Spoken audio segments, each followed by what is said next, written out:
नमस्कार विद्यार्थी मित्रों, हूँ एकलव्य स्कूल खोड़दाथी आपનું हार्दिक स्वागत करूँ છું। આજે આપણે ધોરણ 11 સાયન્સ બાયોલોજીમાં પ્રકરણ નંબર 2 જે છે જૈવિક વર્ગીકરણ એના વિશે આપણે અભ્યાસ કરીશું। આપણે અગાઉના વિડિયોમાં આપણે પ્રકરણ નંબર 1 જે છે સજીવ વિશ્વ વિશે આપણે જોઈ ગયા, જેની અંદર કેટલીક વર્ગીકૃત કક્ષાઓ જે છે એના વિશે આપણે જોઈ ગયા।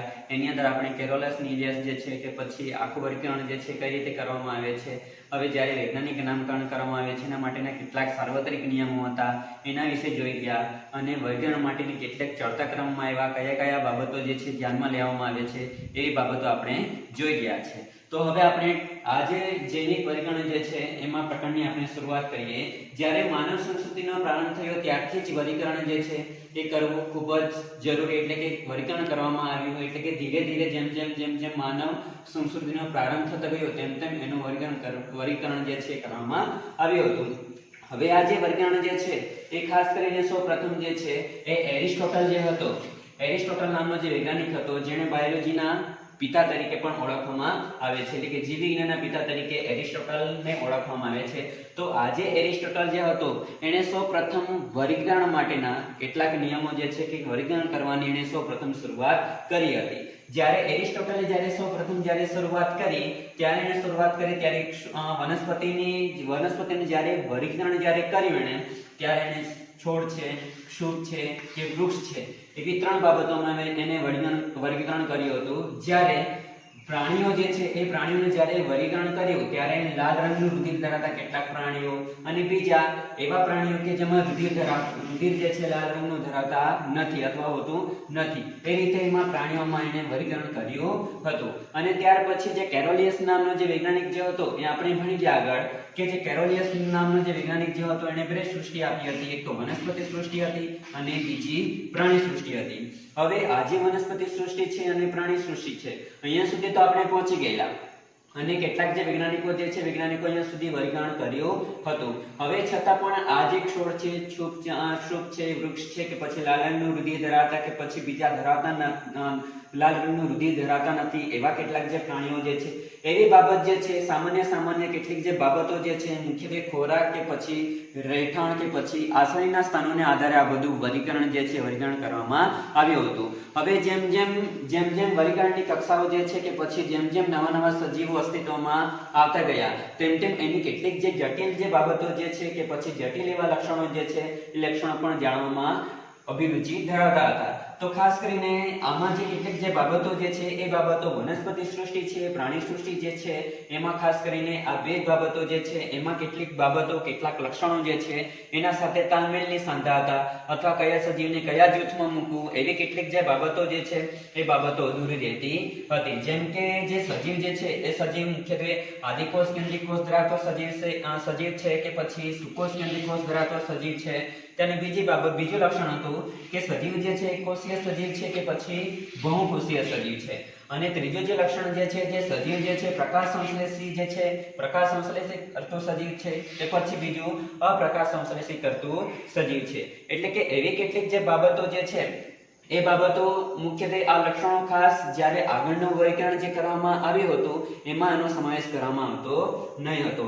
હવે એના સાથે સાથે કેટલીક જે બાહ્યકર રચનાઓ જે છે બાહ્યકર રચનાઓમાં જોઈએ તો કેટલીક જે કોષ રચનાઓ છે એટલે કે સજીવ જે છે સજીવની કેટલીક જે કોષ રચનાઓ જે છે કોષ રચનાઓ અને પછી કોષ દિવાલની પ્રકૃતિ એટલે કે જે સજીવ જે છે સજીવની અંદર જે આખું જે શરીર કે પછી જે તે કોષ ધરાવે છે तो ए कोषनी दीवार जे छे ए कई रीते उद्भव थयो અને બીજું કે સજીવ જે છે સજીવ તો અસ્તિત્વમાં આવી ગયો પણ એનો પોષણનો જે પ્રકાર જે છે કયા પ્રકારનો પોષણ પદ્ધતિ એ ધરાવે છે અને બીજું કે નિવાસસ્થાન એટલે કે ક્યાં એ કઈ જગ્યાએ નિવાસસ્થાન કરે છે એટલે કે એનું નૈસર્ગિક નિવાસસ્થાન જે છે મુખ્યત્વે શું હોઈ શકે છે અથવા જે બધા જે સજીવો જે છે એ સજીવો મુખ્યત્વે પ્રજનનની પદ્ધતિઓ કઈ છે અને સાથે સાથે એના ઉદ્વિકાસીય સંબંધો એટલે કે કયો સજીવ ક્યાંથી ઉદ્ભવ થયેલો કઈ રીતે ઉદ્ભવ થયો હશે અને ક્યાંથી ઉદ્ભવ થયા હતા એવા જે કેટલાક લક્ષણો જે છે એવા લક્ષણો પણ એટલે એવા જ લક્ષણો જે છે જાણવામાં અનુભવાતી હતી, એટલે કે આવા જે બધા જે લક્ષણો જે છે લક્ષણો જાણવું અતિ આવશ્યક હતું. હવે આ જે બધી જે બાબતો જે છે કે આદિકોષ કેન્દ્રિક કોષ, સુકોષ કેન્દ્રિક કોષ, એકોષીય સજીવ, બહુકોષીય સજીવ, પ્રકાશ સંશ્લેષી, અપ્રકાશ સંશ્લેષી, કોષ રચના, કોષ દિવાલ છે, પોષણનો પ્રકાર છે, નૈસર્ગિક નિવાસસ્થાન છે, પ્રજનનની પદ્ધતિઓ છે કે પછી ઉદ્વિકાસના, આવી જે કેટલાક જે લક્ષણો જે હતા એ લક્ષણોને પણ ધ્યાનમાં લઈને પછી વર્ગીકરણ જે છે વર્ગીકરણ કરવામાં આવે તેવું સરળતા રહે. હવે કેટલા એવા અસંખ્ય બધા જે સજીવો જે છે જેમ જેમ માનવ સંસ્કૃતિનો ઉદ્ભવ થતો ગયો તેમ તેમ સૃષ્ટિમાં જે છે અનવા સજીવો જે છે અનવા સજીવોનું અસ્તિત્વ આવતું ગયું. હવે અનવા સજીવોનું અસ્તિત્વ આવતું ગયું તો અસ્તિત્વ જે છે આવતું ગયું તેમ તેમ એના શરીરની જે રચનાઓ જે છે રચનાઓ બદલાઈ, એના નૈસર્ગિક નિવાસસ્થાનો જે છે એમાં પણ કેટલાક ફેરફારો થતા ગયા. હવે એ ફેરફારોને આધારે જે આર.એચ. વિટકર નામનો જે વૈજ્ઞાનિક જે હતો એણે 1969માં આર.એચ. વિટકર નામનો જે વૈજ્ઞાનિક જે હતો એણે 1969માં 5 સૃષ્ટિઓ જે છે 5 સૃષ્ટિઓનું વર્ગીકરણ એણે કર્યું હતું. હવે જ્યારે એ વર્ગીકરણ કરે છે ત્યારે એમાં સૌપ્રથમ એણે જે છે 5 સૃષ્ટિઓ તરીકે મોનેરા, પ્રોટિસ્ટા, ફૂગ, વનસ્પતિ સૃષ્ટિ અને પ્રાણી સૃષ્ટિ, એટલે કે આ જે 5 સૃષ્ટિઓ જે છે 5 સૃષ્ટિઓનું એને વર્ગીકરણ જે છે વર્ગીકરણ કર્યું. હવે જ્યારે એ વર્ગીકરણ કરે છે ત્યારે આજે 5 જે સૃષ્ટિઓ જે છે એ 5 સૃષ્ટિઓમાં લક્ષણો જે છે લક્ષણો અલગ કાર્ય હતા. હવે દાખલા તરીકે એમાં પહેલું લક્ષણ આપેલું છે કે કોષ પ્રકાર છે, બીજું છે કોષ દિવાલ છે, ત્રીજું છે કોષ કેન્દ્ર છે અને ચોથું છે દૈહિક આયોજન છે અને ચોથું જે છે પોષણ પદ્ધતિ. હવે જોઈએ આપણે વિદ્યાર્થી મિત્રો કે જે મોનેરા જે સૃષ્ટિ જે છે, પ્રથમ જે સૃષ્ટિ જે છે મોનેરા સૃષ્ટિ છે, તો એમાં જે લક્ષણ જે છે કોષનો પ્રકાર, તો એ કોષનો પ્રકાર જે છે કેવો કોષ ધરાવતો હતો? એક તો આદિકોષ કેન્દ્રીય કોષ, એટલે કે જેની અંદર કોષ કેન્દ્ર જે છે સુસ્પષ્ટ જોવા મળતું નથી, એવા કોષને મુખ્યત્વે આદિકોષ કેન્દ્રીય કોષ તરીકે ઓળખવામાં આવે છે. એટલે કે મોનેરામાં કોષ કેન્દ્રનો પ્રકાર જે છે કોષનો પ્રકાર જે છે આદિકોષ કેન્દ્રીય કોષ ધરાવતા હતા. હવે બીજી સૃષ્ટિ તરીકે જોઈએ તો બીજી જે સૃષ્ટિ જે છે એની અંદર પ્રોટિસ્ટા છે, તો પ્રોટિસ્ટા જે છે એની અંદર કોષનો પ્રકાર જે છે સુકોષ કેન્દ્રીય કોષ ધરાવતા હતા. હવે સુકોષ કેન્દ્રીય કોષ એટલે કેવો કે સુસ્પષ્ટ કોષ કેન્દ્ર ધરાવતા હતા, એટલે કે એને માઇક્રોસ્કોપમાં ઈઝીલી આપણે જોઈ શકીએ એવો એ કોષ કેન્દ્ર ધરાવતા હતા. અને ત્રીજો જે છે ફૂગ છે. હવે ફૂગ જે છે ફૂગમાં પણ કોષનો પ્રકાર જે છે એ સુકોષ કેન્દ્રીય કોષ ધરાવતા હતા, સુકોષ કેન્દ્રીય કોષ ધરાવતા હતા. અને આગળ જે છે વનસ્પતિ સૃષ્ટિ જે છે વનસ્પતિ સૃષ્ટિમાં પણ કોષનો પ્રકાર જે છે એમાં પણ કોષ સુકોષ કેન્દ્રીય કોષ ધરાવતા હતા. હવે એ જ રીતે પ્રાણી સૃષ્ટિ જે છે તો પ્રાણી સૃષ્ટિમાં પણ કોષનો પ્રકાર જે છે સુકોષ કેન્દ્રીય કોષ ધરાવતા હતા, એટલે કે જેની અંદર મુખ્યત્વે કોષ કેન્દ્ર જે છે એ સુસ્પષ્ટ અને વ્યવસ્થિતપણે જોઈ શકાય એવું કોષ કેન્દ્ર એ ધરાવતા હતા. હવે બીજું લક્ષણ આપણે લઈએ તો કોષ દિવાલ જે છે. હવે કોષ દિવાલની જ્યારે વાત કરીએ તો મોનેરા જે સૃષ્ટિ જે છે, આજે મોનેરા જે સૃષ્ટિ જે છે એમાં કોષની જે કોષ દિવાલ જે હતી એ કોષની કોષ દિવાલ મુખ્યત્વે, તો વિદ્યાર્થી મિત્રો આપણે જે મોનેરા જે સૃષ્ટિ જે છે એમાં હવે બીજું લક્ષણ આપણે લઈએ કે કોષ દિવાલ જે છે, તો કોષ દિવાલ જે બીજું જે લક્ષણ જો લઈએ તો એમાં મોનેરા જે સૃષ્ટિ જે છે તો એમનો જે કોષ જે હતો એનો કોષ દિવાલ જે છે મુખ્યત્વે કેટલાકની સેલ્યુલોઝની બનેલી હતી, જ્યારે સેલ્યુલોઝ ઉપરાંત તેની અંદર પોલિસેકેરાઇડ જે છે પોલિસેકેરાઇડની બનેલી હતી. અને બીજું કે એમિનો એસિડ જે છે એમિનો એસિડ એટલે કે જે પ્રોટીન જે છે પ્રોટીનની પણ એની કોષ દિવાલ જે છે કોષ દિવાલ બનેલી હતી. હવે એ જ રીતે પ્રોટિસ્ટા જે છે તો પ્રોટિસ્ટામાં કેટલાકમાં જે કોષ દિવાલ હાજર હોય, કેટલાકમાં કોષ દિવાલ જે છે હાજર હતી. હવે એ જ રીતે ફૂગ જે છે તો ફૂગમાં જે કોષ દિવાલ જે છે એટલે કે જે લક્ષણ જે છે કોષ દિવાલ જે છે તો ફૂગ જે છે એની અંદર જે કોષ દિવાલ જે છે મુખ્યત્વે કાઇટિન યુક્ત હતી, એટલે કે કાઇટિનની બનેલી હતી.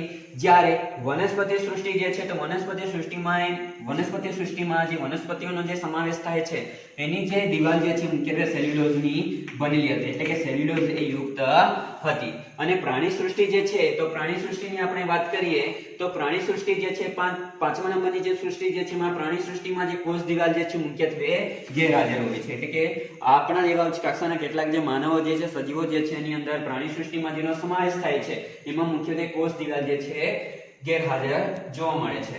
હવે એ જ રીતે આપણે ત્રીજું જે લક્ષણ જે છે ત્રીજું લક્ષણ લઈએ તો જે કોષ કેન્દ્ર પટલ જે છે, એટલે કે જે કોષ છે અને કોષની અંદર આવેલું કોષ કેન્દ્ર અને કોષ કેન્દ્ર સાથે આવેલું જે કોષ કેન્દ્ર પટલ છે, તો આજે કોષ કેન્દ્ર જે પટલ જે છે તો મોનેરા સૃષ્ટિમાં મુખ્યત્વે ગેરહાજર હતો, એટલે કે એની અંદર કોષ કેન્દ્ર પટલ જોવા મળતું નથી. જ્યારે પ્રોટિસ્ટા જે છે એની અંદર હાજર હોય છે, જ્યારે જે રીતે ફૂગ હોય છે એની અંદર પણ હાજર હોય છે, એટલે કે કોષ કેન્દ્ર પટલ જોવા મળે છે. અને વનસ્પતિ સૃષ્ટિ જે છે એની અંદર પણ મુખ્યત્વે કોષ કેન્દ્ર પટલ હાજર હોય છે. અને પ્રાણી સૃષ્ટિ જે છે પ્રાણી સૃષ્ટિમાં પણ મુખ્યત્વે કોષ કેન્દ્ર પટલ જે છે હાજર જોવા મળે છે. એટલે કે આ રીતે આજે મોનેરા સિવાય, એટલે કે મોનેરા સિવાય જે છે એમાં મોનેરા સિવાયની તમામ ને તમામ, એટલે કે પ્રોટિસ્ટા, ફૂગ, વનસ્પતિ સૃષ્ટિ અને પ્રાણી સૃષ્ટિમાં કોષ કેન્દ્ર પટલ જોવા મળે છે. જ્યારે મોનેરા જે છે મોનેરામાં કોષ કેન્દ્ર પટલ જે છે ગેરહાજર હોય છે. હવે બીજું કે જે 5 સૃષ્ટિમાં વર્ગીકરણ જે કરવામાં આવ્યું એમાં ચોથા નંબરનું જે લક્ષણ જે છે એમાં દેહી આયોજન, એટલે કે એના શરીર કે પછી આખા દેહની જે રચના જે છે એનું કઈ રીતે આયોજન જોવા મળતું હતું.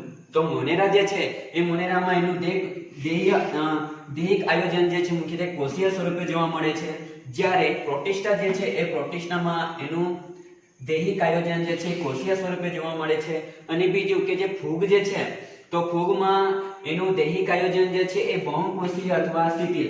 કોઈ દિવસે તમે વિદ્યાર્થી મિત્રો ફૂગ જોઈ હશે કે જ્યારે તમે ફૂગને લો છો એકદમ શિથિલ, એટલે કે પોચી જેવી તમને લાગતી હોય એવો ભાસ તમને થતો હોય છે. એટલે કે બહુકોષીય, એટલે કે એમાં કોષોની સંખ્યા એક કરતા વધુ હોય છે, એટલે કે બહુકોષીય હોય છે અને શિથિલ પેશી ધરાવે એવું મુખ્યત્વે દૈહિક આયોજન ધરાવતું હતું. હવે વનસ્પતિ સૃષ્ટિની વિશે વાત કરીએ તો વનસ્પતિ સૃષ્ટિ જે છે એમાં દૈહિક આયોજન જે છે એક તો પેશી ધરાવતું હતું અને બીજું કે અંગ. તો હવે વનસ્પતિ સૃષ્ટિમાં જે આપણે જાણીએ છીએ કે વનસ્પતિ જે છે વનસ્પતિમાં મૂળ, પ્રકાંડ અને પર્ણ એ તો અંગો એની અંદર જોવા મળે છે. અને બીજી કે કેટલીક પેશીઓ એની અંદર આવેલી હોય છે જેના મુખ્યત્વે કાર્યમાં મહત્વનો ભાગ ભજવે છે.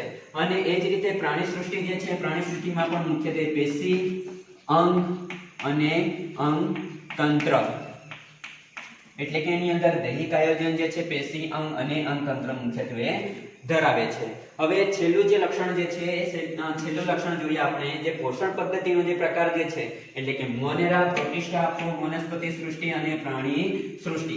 આજે તમામ ને તમામ જે 5 સૃષ્ટિઓ જે છે એ 5 સૃષ્ટિની અંદર સમાવેશ થતા જે સજીવો જે છે એ સજીવોની પોષણ મેળવવાની પદ્ધતિ જે છે કયા કયા પ્રકારની હતી. તો પહેલા જે છે મોનેરા વિશે વાત કરીએ તો મોનેરા જે છે મોનેરામાં જે સજીવનો સમાવેશ થાય છે અથવા જે સજીવો આવતા હતા એ જે સજીવો જે છે મુખ્યત્વે સ્વયંપોષી જે છે ધરાવતા હતા, એટલે કે પોતે જે છે જાતે ખોરાક તૈયાર કરી શકતા હતા. હવે એવા કેટલાક પણ સજીવો હતા જે વિષમપોષી હતા, એટલે વિષમપોષી એટલે કે જે બીજા ઉપર આધાર રાખે છે, જેમ કે કેટલાક મૃત કાર્બનિક જે પદાર્થો હોય એ મૃત કાર્બનિક પદાર્થોમાંથી મુખ્યત્વે ખોરાક મેળવતા હતા.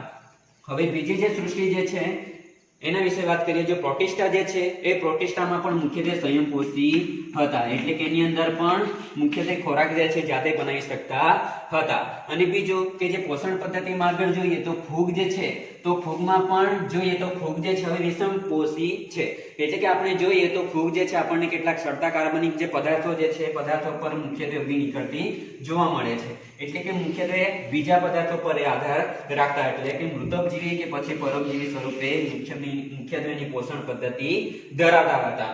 હવે બીજું કે વનસ્પતિ સૃષ્ટિ જે છે એ વનસ્પતિ સૃષ્ટિમાં આપણે જે વનસ્પતિનો જે સમાવેશ થાય છે એ મુખ્યત્વે બધી વનસ્પતિઓ જે છે કેટલીક પણ મોટાભાગની જે વનસ્પતિઓ જે છે મોટાભાગની વનસ્પતિઓ સ્વયંપોષી છે, એટલે કે જે મુખ્યત્વે ખોરાક જે છે પોતાની જાતે રીતે તૈયાર કરે છે, એટલે કે સ્વયંપોષી છે, એટલે કે આપણે પ્રકાશ સંશ્લેષી તરીકે પણ ઓળખી શકીએ, એટલે કે આપણે પ્રકાશ સંશ્લેષી તરીકે પણ ઓળખી શકીએ છીએ.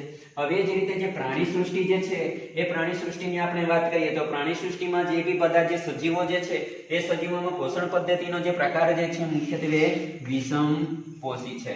હવે આગળ તમે વિષમપોષી વિશે પણ સમજ્યા તો આપણે અહીંયા જોયું કે જે આર.એચ. વિટકરે જે વર્ગીકરણ આપ્યું હતું, એટલે કે 1969 માં જે વર્ગીકરણ જે આપ્યું હતું એમાં 5 સૃષ્ટિનો સમાવેશ કરેલો, અને મોનેરા, પ્રોટિસ્ટા, ફૂગ અને વનસ્પતિ સૃષ્ટિ અને પ્રાણી સૃષ્ટિ, એટલે કે આજે 5 જે સૃષ્ટિઓ જે છે એ 5 સૃષ્ટિમાં લક્ષણો એને અલગ કરાવ્યા અને પછી જે તે લક્ષણોને આધારે જે તે કક્ષામાં મૂકવામાં આવ્યું હતું, જેથી કરીને જે સજીવો જે છે સજીવોનું વર્ગીકરણ જે છે સરળતાથી કરી શકાય અને સમજી શકાય. તો હવે આગળનો જે ટોપિક જે છે એમાં ત્રિક્ષેત્રીય જે વર્ગીકરણ જે છે એ આપણે આગળના વિડીયોમાં એના વિશે જોઈશું. Thank you.